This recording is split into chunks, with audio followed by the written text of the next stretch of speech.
Welcome into today's edition of Scarlet Hawk Spotlight here on IllinoisTechAthletics.com.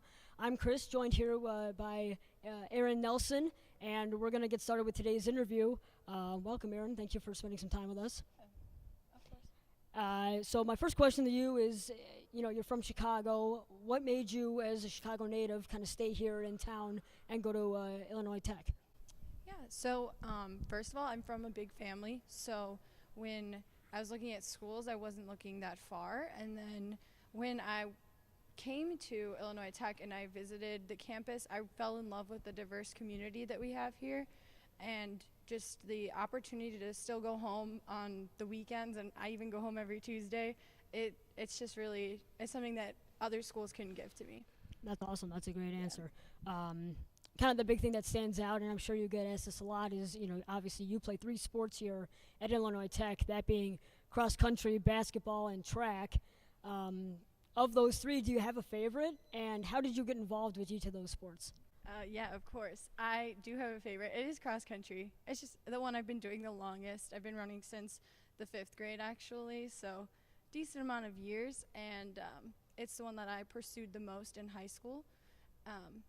Other than the fact that I did cross country and track and field in high school, that's what got me involved in the programs when I came here. But with basketball, actually, I was just playing pickup in the gym one day, and the coach came up to me and asked me why I wasn't on her team. And that is how I came to be a part of the women's basketball team here at IIT.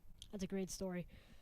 So besides those 3 sports, which I'm sure keep you busy, what other activities are you involved with here on campus?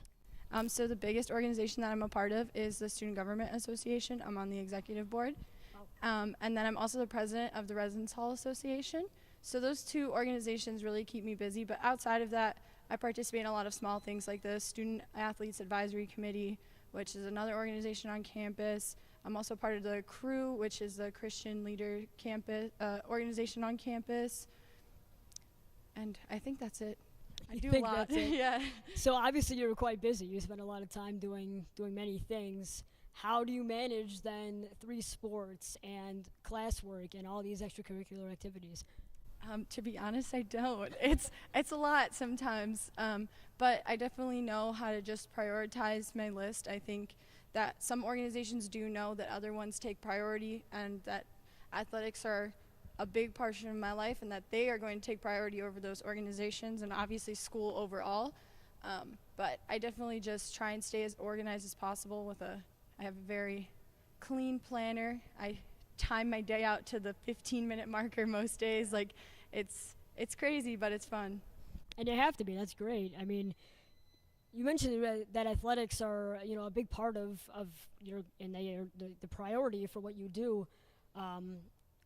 What was your thought process in choosing a program that's going to be on the cusp of going fully fledged Division III next year, when you could have maybe had some other options and gone some more solidified programs?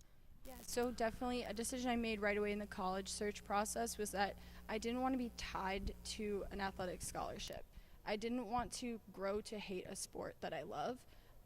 And so I definitely started just right off the bat with D3 schools because of that flexibility that I think it provides for my academics and then also just my personal life. Wow, that's awesome. So then finally, going back to the topic we least talked about was academics. You're an architecture major. What are your early career plans to do with that? So I'm pursuing the Bachelor's of Architecture degree here at IIT, which is a 5-year professional program. And using that and the experience I hope to gain through some internships, I want to become a licensed architect. And then in the future, maybe also become a licensed engineer through the Master's of Structural Engineering co-term program that I'm also doing. And future, like, we'll go move somewhere and open a firm. I love that idea of just being able to help people by using my degrees in architecture and engineering. That's awesome. So keep up the great work, Erin. We're all pulling for you and all your endeavors. And now we'll wrap up this interview we've had today with Erin Nelson. Once again, thanks to her. And I've been Chris Simon here for IllinoisTechAthletics.com.